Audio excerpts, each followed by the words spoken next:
पश्चिमी एशिया युद्ध के 35वें दिन ईरान ने अमेरिका के एक और F-35 लड़ाकू विमान को मार गिराने का दावा कर दिया है। ईरान ने विमान के जमीन पर गिरने मलबे के आधार पर यह दावा किया है। यह बड़ी खबर है। ईरान का कहना है कि विमान की जो हालत है उसे देखते हुए पायलट के बारे में कुछ भी अभी कहा नहीं जा सकता। ईरान ने इसके साथ ही अमेरिका के एक और एडवांस जेट को भी मार गिराने का दावा किया है, F-15E। हालांकि उसके बारे में ज्यादा जानकारी नहीं दी गई है। ये विमान का जो मलबा है, टुकड़ा है, उसके आधार पर ईरान ने बड़ा दावा कर दिया है। ईरान कह रहा पायलट को लेकर अभी कोई स्पष्ट जानकारी नहीं, लेकिन हमने मार गिराया है। पश्चिम एशिया में अमेरिका का गुरूर फिर चूर चूर। इन तस्वीरों के साथ ईरान ने दावा किया कि उसने अमेरिका के एक और F-35 लड़ाकू विमान को मार गिराया है। ईरान के खत्म अल अनबिया हेडक्वार्टर के हवाले से ईरान की मेहर न्यूज एजेंसी ने कहा कि मध्य तेहरान में हुए हमले के बाद विमान में धमाके और क्रैश को देखते हुए पायलट का सुरक्षित बच निकलना मुश्किल दिख रहा है। इसके साथ ही ईरान की IRGC ने एक एडवांस जेट को भी मार गिराने का दावा किया। उधर US सेंट्रल कमांड ने अभी तक अपने लड़ाकू विमानों के गिरने के दावों की पुष्टि नहीं की है। इससे पहले 20 मार्च को भी ईरान ने तस्वीरें जारी कर अमेरिका के एक F-35 लड़ाकू विमान को मार गिराने का दावा किया था। ईरान के खिलाफ युद्ध के दौरान अमेरिका 2 मार्च को कुवैत के ऊपर अपने 3 F-15E स्ट्राइक ईगल्स एयरक्राफ्ट के गिरने की पुष्टि भी कर चुका है। हालांकि तब अमेरिका ने दलील दी कि वो विमान दोस्ताना फायरिंग में गलती से मार गिराए गए।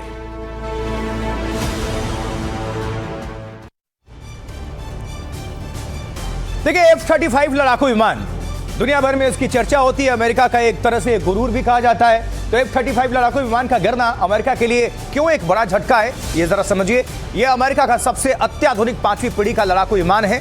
F-35 एक सुपरसोनिक फाइटर जेट है और 1.6 मैक यानी करीब 1960 किलोमीटर प्रति घंटे की रफ्तार से यह उड़ सकता है। ये एक स्टेल्थ फाइटर है, यानी इसमें स्टेल्थ कोटिंग लगी है जिससे दुश्मन के रडार के लिए इसका पता लगाना मुश्किल हो जाता है। ये जेट एक साथ चारों तरफ निगाह रख सकता है, यानी 360 डिग्री व्यू। यह विमान सारा डेटा जमा करके उसे तुरंत ही प्रोसेस कर एक साथ अपनी जमीन, हवा और समंदर की यूनिट्स तक भेज सकता है। इसकी मल्टी रोल कैपेसिटी है। यह हवा से हवा में लड़ सकता है, जमीन पर अटैक कर सकता है और साथ ही इलेक्ट्रॉनिक वॉरफेयर भी कर सकता है, जैसे दुश्मन का रडार जाम करना वगैरह। इसमें खुफिया सूचनाएं भी जुटा सकता है। इसके 3 संस्करण हैं। F-35A जो परंपरागत फाइटर है, F-35B जो बहुत ही छोटे रनवे से उड़ सकता है, वर्टिकल लैंडिंग कर सकता है, F-35C जो एयरक्राफ्ट कैरियर के लिए तैयार किया गया है। इसमें एडवांस पायलट इंटरफेस है, यानी इसमें पायलट के हेलमेट के वाइजर पर ही फ्लाइट और कॉम्बैट का डेटा मौजूद हो सकता है। कॉकपिट में देखने की जरूरत ही नहीं पड़ती। अब इससे पहले अमेरिका ने ईरान के सबसे बड़े पुल को तबाह कर दिया और आगे भी ऐसे हमले करने की धमकी दी। डोनाल्ड ट्रंप ने कहा कि ईरान की नई सत्ता जल्द तय करे कि उसे करना क्या है। उधर ईरान ने खाड़ी देशों के 8 पुलों की लिस्ट जारी करते हुए उन पर हमले की सीधी चेतावनी या धमकी दे दी।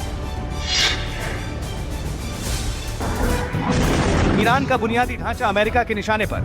गुरुवार को अलबुर्ज प्रांत के इस अहम पुल को अमेरिका ने बम से उड़ा दिया। हमले के बाद धुएं का गुबार ऊंचा उठा। आसपास के लोग दहशत में आ गए। तेहरान को करज शहर से जोड़ने वाले इस पुल का निर्माण अभी चल ही रहा था। हमले में कम से कम 8 लोग मारे गए, 95 घायल हो गए।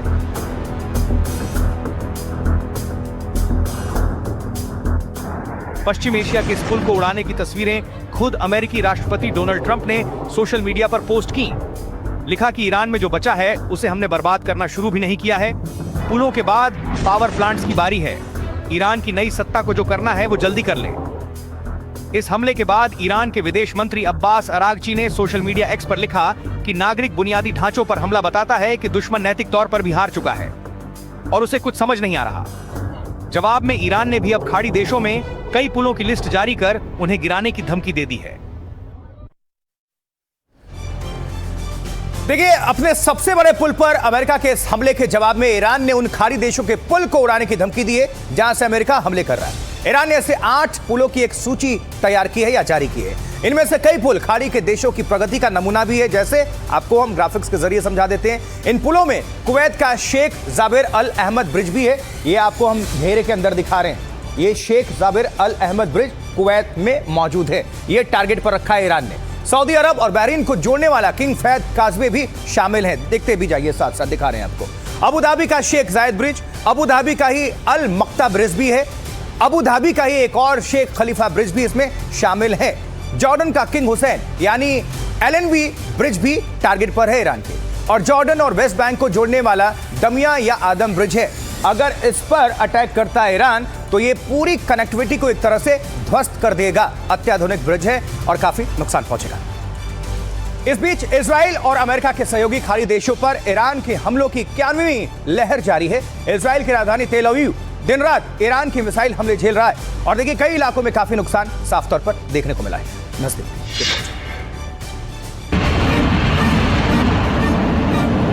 ईरान की जमीन पर अज्ञात ठिकानों से उड़ रही इन मिसाइलों पर इजराइल के अहम ठिकानों के पते लिखे हैं। सबसे खास निशाना है इजराइल की राजधानी तेल अवीव। ईरान के मिसाइल हमलों की 91वीं लहर के तहत ये ताजा वीडियो तेल अवीव का ही है। आसमान से आग का एक गोला बिजली की तेजी के साथ गिरा और जोरदार धमाका हुआ। ईरान के इन हमलों से तेल अवीव में रात का आसमान रह रहकर चमकता रहता है। सायरन बजते ही लोग अंडरग्राउंड बंकरों या पार्किंग में छुप जाते हैं, लेकिन बाहर इमारतें निशाना बन ही जाती हैं। ताजा हमलों में ईरान ने तेल अवीव के अलावा इजराइल के किरियात अता, पेटहा टिकवा, बेनई बराक समेत कई इलाकों पर हमले किए हैं। हर सुबह नई तबाही की गवाही देती है। जैसे उत्तरी इजराइल में रात में हुए हमलों के बाद सुबह कहीं धुआं उठता दिखा तो कहीं गाड़ियां आग में जलती दिखी। खाड़ी देशों पर ताजा हमलों में ईरान ने कुवैत के एक डिसैलिनेशन प्लांट पर हमला किया है। साथ ही कहा है कि अमेरिका की कंपनियां अब उसका वैध निशाना होंगी।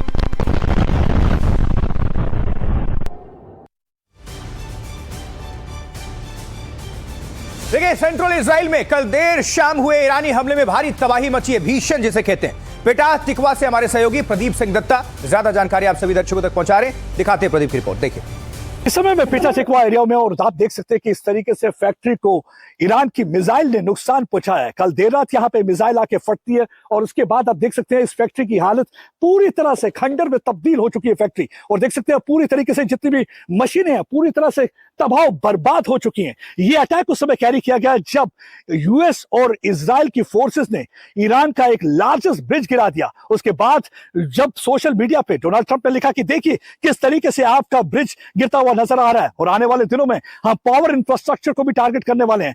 उसके बाद ईरान ने यह मिसाइल लॉन्च किया और यह मिसाइल यहां पे आके फटता है। जहां तक इजराइल की सुरक्षा एजेंसियों का कहना है, वो कहते हैं कि अगर ये निशाने पे लग जाता, और आप देख सकते हैं बिल्कुल करीब में ही ये हाई राइज बिल्डिंग आप देख सकते हैं, पॉश लोकेलिटी है, लग्जरी रेजिडेंशियल एरिया है। वो कहते हैं कि अगर ये मिसाइल थोड़ी मीटर दूरी पर गिरता तो कितना नुकसान हो सकता था, कितनी जानें जा सकती थी। और ये मिसाइल जो है फैक्ट्री के कंपाउंड में आके गिरा, जिसकी वजह से आप देख सकते हैं पूरी तरह से फैक्ट्री की हालत आप देखिए किस तरीके से परखच्चे उड़ चुके हैं, पूरी तरह से छत गिर चुकी है, मशीनों की हालत खराब है। और आप देख सकते हैं पूरी तरह से ये फैक्ट्री इस तरीके से तबाही और बर्बादी जो होती है मिसाइल की वजह से होती है। कल से अगर देखा जाए तो 6 के करीब जो थे मिसाइल ईरान की तरफ से लॉन्च किए गए, लगातार मिसाइल दागे जा रहे हैं। एक तरफ से जो यूएस और इजराइल उन पर हमले कर रही है और दूसरी तरफ से ईरान की तरफ से पलटवार लगातार हो रहा है। ईरान ने कहा है कि अगर कोई भी स्ट्रेट ऑफ हॉर्मुज को कब्जा करने की कोशिश करेगा तो उन पर जवाबी कार्रवाई की जाएगी। इजराइल से रिपोर्ट आप सभी तक हम पहुंचा रहे थे। चलिए अब आगे बढ़ने से पहले आपको दिखा देते हैं इस वक्त शाम 4 बजे की 4 बड़ी खबर यानी बिग न्यूज, नजर डालिए।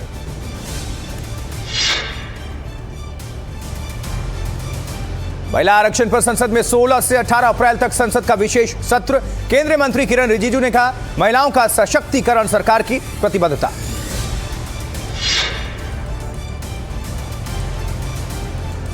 वहीं देखिए मुंबई महानगर पालिका में 1000 करोड़ रुपए के पुराने टेंडर्स रद्द। घोटाले के आरोपों के बाद बीएमसी का फैसला। बीजेपी का आरोप चुनिंदा ठेकेदारों को लाभ पहुंचाने के लिए जारी हुए थे ये टेंडर। मालदा हिंसा को लेकर ममता बनर्जी ने बीजेपी पर साधा निशाना। बोली मुंबई से लोगों को लाया गया था। बीजेपी नेता सुकांत मजूमदार ने कहा टीएमसी के संबंधों की भी जांच हो।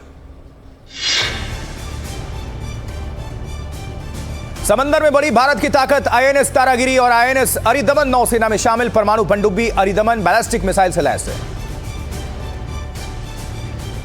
और इस बीच ईरान के साथ युद्ध के बीच डोनाल्ड ट्रंप ने अपनी सेना से जुड़ा एक बड़ा फैसला लिया है। ट्रंप ने अमेरिका की थल सेना के प्रमुख जनरल रैंडी जॉर्ज को पद से हटा दिया। जनरल रैंडी जॉर्ज को जबरन रिटायरमेंट लेने को कह दिया गया है, फॉल्स रिटायरमेंट।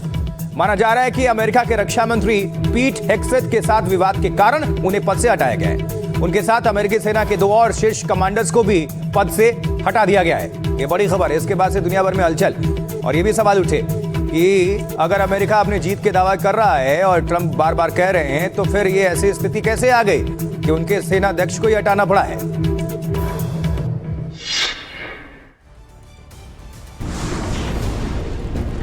ईरान के साथ युद्ध में ट्रंप प्रशासन के अंतर्विरोध सामने आ रहे हैं। इसी का नतीजा है ट्रंप का ताजा फैसला। उन्होंने अपने थल सेना प्रमुख जनरल रैंडी जॉर्ज को तुरंत प्रभाव से रिटायरमेंट पर भेज दिया है। जनरल रैंडी जॉर्ज अगस्त 2023 से अमेरिका के थल सेना प्रमुख थे।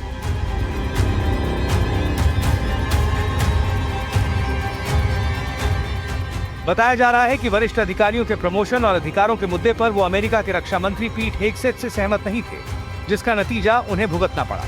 उनकी जगह सेना के vice chief of staff general Christopher LaNeve ने ली है, जो सीनेट द्वारा नए चीफ ऑफ स्टाफ बनाए जाने तक कार्यवाहक चीफ के रूप में कार्य करेंगे।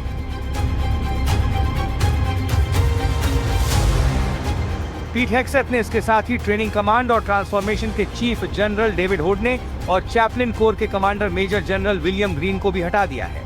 ट्रंप ऐसे किसी अधिकारी को नहीं चाहते जो पश्चिम एशिया को लेकर उनकी योजनाओं में कोई कमी बताए।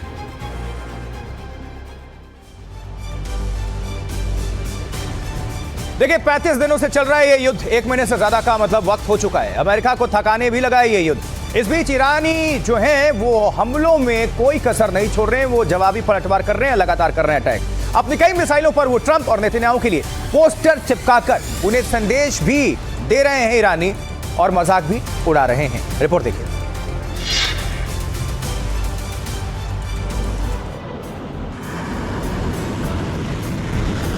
ईरान के हमलों की 100वीं लहर बहुत दूर नहीं है और हर हमले के साथ ईरान अमेरिका और इजरायल की चुनौती बढ़ा रहा है।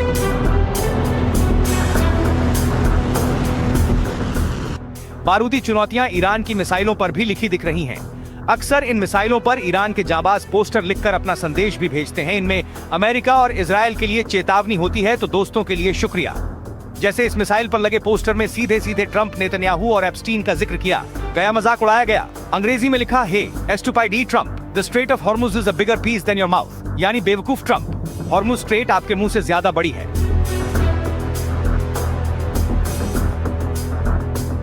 इसके बाद लिखा है आपकी अपनी स्ट्रेट, तो खुद एप्स्टीन और छोटे बीबी यानी नेतन्याहू के हाथ में है। आगे लिखा thank you for your attention to this matter, और सबसे नीचे लिखा हॉर्मुज गोल्फ, यानी ईरान ने तंज करते हुए ये दिखाया कि संदेश हॉर्मुज स्ट्रेट की ओर से सीधे ट्रंप को है।